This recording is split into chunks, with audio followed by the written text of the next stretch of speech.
Ranking Member of the Subcommittee on Oversight and Investigation and Regulations, Mr. Tran, from the great state of California, for an opening statement. Thank you, Chairman Rogers and Ranking Member Velasquez, for today's committee hearing to discuss the structures of SBA's Disaster Assistance Program and ways we can strengthen federal disaster response.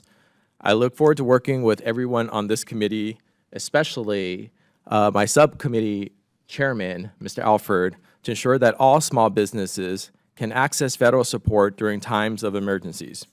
Today's hearing comes at a somber moment.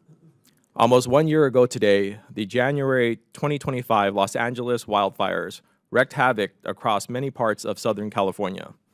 These wildfires tore through neighborhoods, destroyed small businesses, displaced families, and left entire communities struggling to rebuild. For many Southern Californians, they are still rebuilding their lives and homes. But this is not the first disaster the great state of California has faced, and it will not be the last. Thanks to strong local and state leadership, including from my governor, and the resilience of our communities, we are rebuilding and moving forward. I am incredibly proud of how Californians came together during this crisis. I want to especially recognize our local firefighters, emergency responders, and disaster response officials who work day in and day out to help families in the darkest moments. Their courage and dedication saved many lives.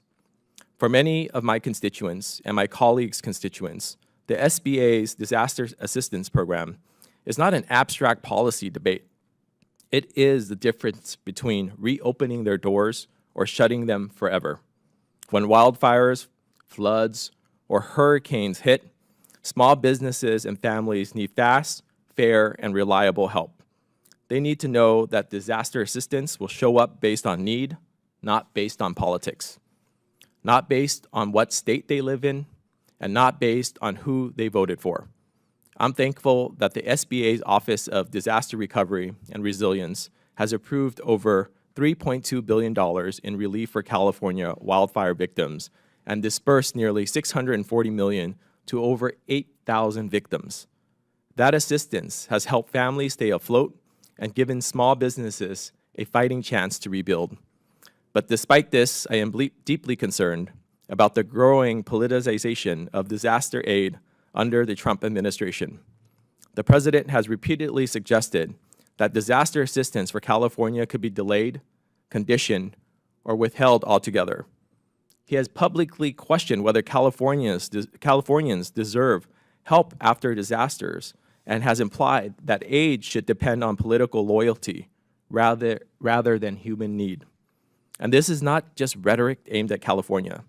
Just last week, Republican Indiana Lieutenant Governor Micah Beckwith sounded the alarm that the Trump administration threatened to withhold federal funding if state lawmakers did not comply with political demands over mid-decade redistricting. Those statements are reckless, harmful, and cruel, especially to communities already facing trauma and loss. Let me remind my colleagues that disasters do not ask if you are a Democrat or a Republican or an independent. Wildfires do not stop at county lines or at voter registration rolls. When disaster occurs, the federal government has a responsibility to respond quickly and fairly. Federal disaster assistance should never be used as political leverage or punishment.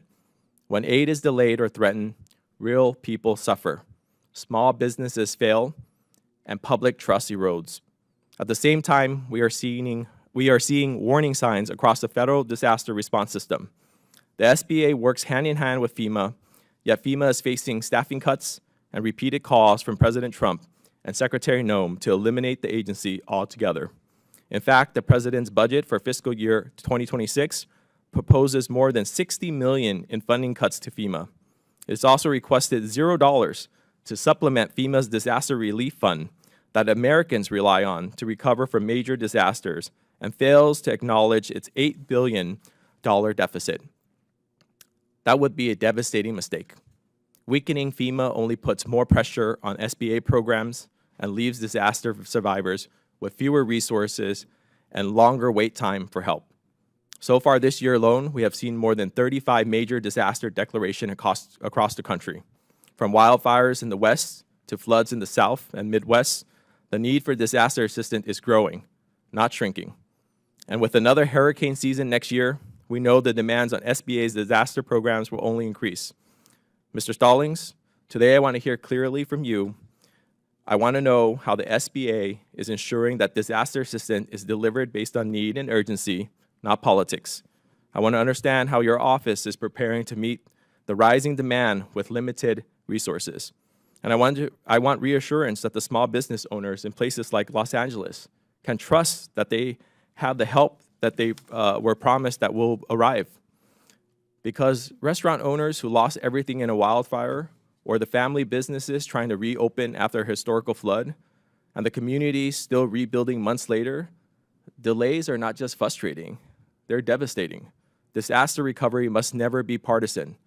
The federal government must be fair, transparent, and focused on helping people rebuild their lives. I look forward to your testimony. Thank you so much, and I yield back.